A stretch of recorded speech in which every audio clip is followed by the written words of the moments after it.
Once your smartphone's paired to the audio system, you can easily personalize your Apple CarPlay, Android Auto, and Bluetooth settings.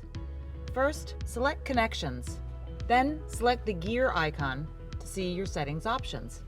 Let's say you want to connect more than one device. Maybe your passenger wants to choose the music.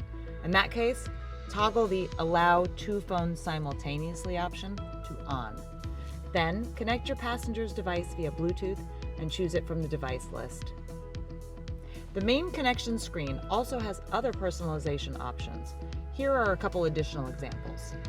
If you have an iPhone and prefer to access apps and features on the display, you can choose to default to Apple CarPlay instead of the infotainment system. The same applies to Android devices and Android Auto. If you change your mind and you'd like to use your vehicle's infotainment system, you can change your default setting whenever you prefer.